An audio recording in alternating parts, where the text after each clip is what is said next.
more relevant learning, more learning that you can put the whatever you learned into any life situation. Um, More of a better relationship with the teachers who actually care, and not saying that other teachers don't care, but show that they can put the time into every student that they have, and show that each student matters at the same level.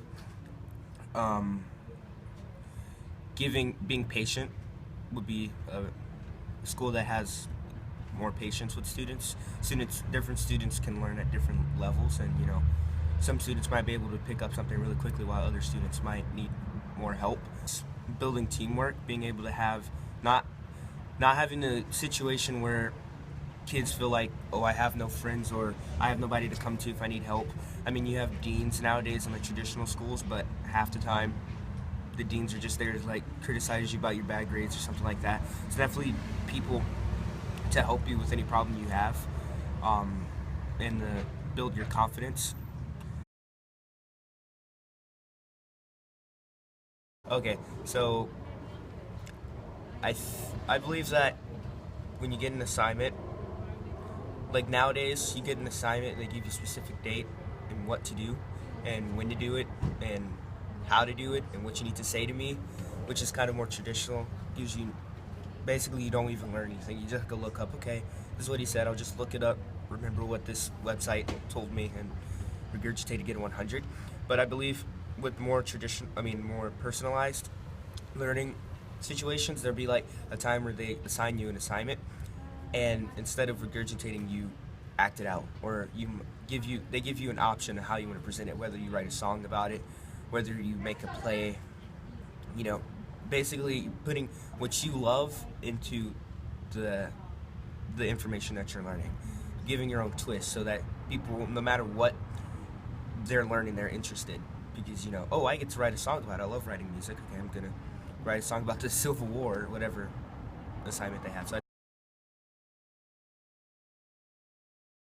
for school to be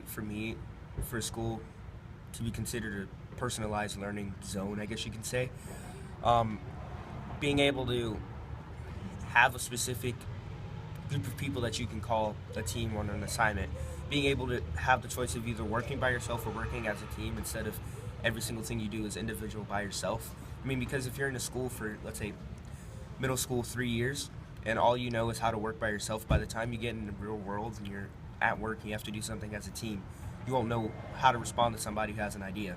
It's like, because I've noticed some people come out of school and I give them an idea and they just reject it. They don't hear it, because all they hear is themselves, because that's all they've had to do. I mean, because they only get to rely on themselves for those 3 years. So if that's all they know, they don't know how to rely on other people and use other people's ideas. So I think being able to work as a team can help someone's learning in the long run, even if it's not academic level, just in the real world.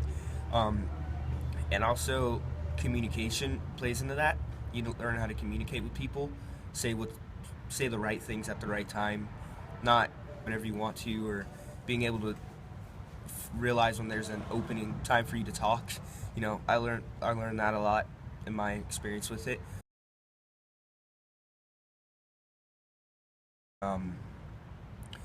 Being just the self-explanatory, personalized learning. Personalized. It's what you want. Well, not saying you just have to do. You can do whatever you want, but being able to choose. Choice is a big point in this.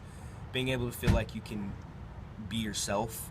That was a big part of it, because a lot of people, in high school, hormones raging everywhere. You feel like you have mood swings, and when that does happen, some school should be a place for you to go, be able to work and have interactions with people, feel comfortable, come back home happy, ready to do whatever you need to do, or whatever you might need, whatever you want to learn. Oh, I heard this teacher mention this in biology class.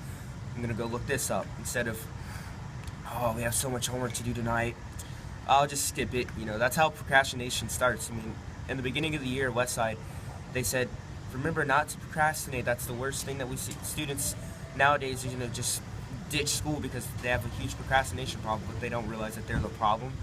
When you give students huge chunks of assignments that don't even make sense, with instructions that don't make sense, that they don't even want to learn about. They don't want to do it, and then they think, oh, okay, every assignment's going to be like this, I'm just going to not do it. Oh, I don't care about grades. Grades just, don't matter. And that's how dropouts become, I guess you say dropouts.